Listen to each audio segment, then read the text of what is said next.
Vehivavy aho no mitantara.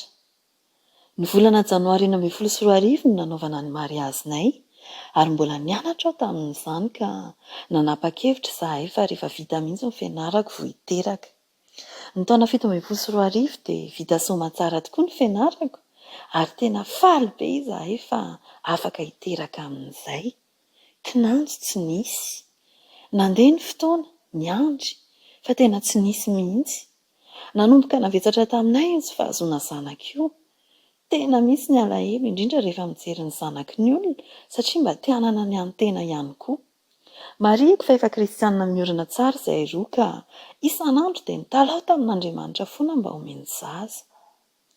Ny taona 2024 dia tena feno ny kapoakako ka nanapa-kevitra izahay roa fa hijery ginekologa. Izahay moa 70 kilometatra miarana Antananarivo no mipetraka koa dia nisafidy hiakatra any Antananarivo mihitsy mba ho azo antoka tsara ny fahombiazan'ny fitsaboana izay atao. Nazoto be mihitsy izahay tamin'ny fanarahana ny torohevitra nomeny mpitsabo ary dia fanafody maro no nohanina isan'andro sady narahina vavaka. Na izany aza nefa dia tsy mbola nisy zaza mihitsy. Ny taona 2024 tena tsapako hoe reraka aho. Lasa nitady ginekologa hafa indray izay ary fanafody hafa indray no nohanina isan'andro. Saingy ny teo ihany ny teo, tsy nisy zaza. Io taona 2024 io dia nanangana tarika ara-pilazantsara niaraka tamin'ny namana maromaro izahay. Nateo ary ny hetaheta dia nanomboka nianatra fiainana tsy misy zaza izay. Ny volana febroary 2024 dia namolavolan'ny kilipy 7 ny tarikanay. Tapa-kevitra izay tamin'io fa ny tantaranay no atao senario. Ny tantaranay naniry zaza, nandeha tany amin'ny dokotera, faly foana na tsy nisy zaza ary. Dia tany amin'ny faran'ny senario dia natao hoe niteraka ihany. Lasa nody tany Antananarivo ny mpanao torinasy hanao ny montage. Afaka 10 andro ny vao vita ny kilipy ka teo indrindra ny miasa ny tompo. Nanontany tenako aho hoe inona ny loharanoko? Zaza ve? Harena ve? Vady ve? Sa inona?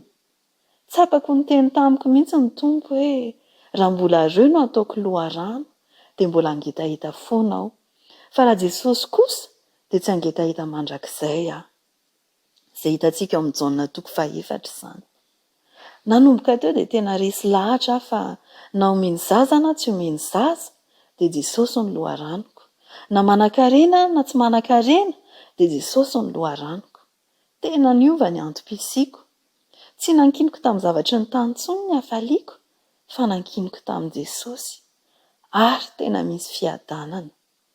Nresaka izay roa ka nanapa-kevitra fa aleo ovaina ny senario an'ilay kilipy. Nantsona haingana ny mpamokatra ny kilipy dia nitenenina hoe aza atao bevoka ilay vehivavy any amin'ny farany fa asio soratra fotsiny hoe Habakoka 7:7-20 eny amin'ilay faran'ilay kilipy. Izay mijika fa hifaly amin'ny Jehovah foana izahay na tsy omeny zaza aza. Niaraka tamin'io dia nahaforina hira hafa koa izay nampitondrako ny lohateny hoe izaho tsy hiala. Ny toin'io hira io dia hoe na tsy arako izay heverako azy aza izay lalana hitondranao aho, na tsy amin'izay angatahako aza izay omenao aho, dia tsy hampiala ny fifaliako intsony raha ny zavatra hita maso ety, fa ny etaetako mihitsy no efa lasa ary. Izaho tsy hiala, ianao mahalala izay hitondranao aho, ka ny finoako tsy hiala, tsy miankina amin'izay valim-bavako. Tena namboarin'i Jesosy aho, rehefa fantany fa niova ny prioriteako amin'ny fiainana dia izy Jesosy ihany dia nova aniny ny zavatra rehetra. Ka ny volana Desambra 2024 dia teraka vavikely izahay. Niafatra, ataovy Jesosy ny loharanonao dia manaraka ho azy ny zavatra rehetra. Tena marina ilay tenin'Andriamanitra hoe ary miravoravoa amin'ny Jehovah ianao dia omeny anao izay iriny fonao ao amin'ny Salamo 117:24. Voninahitra dia ho an'Andriamanitra irery ihany.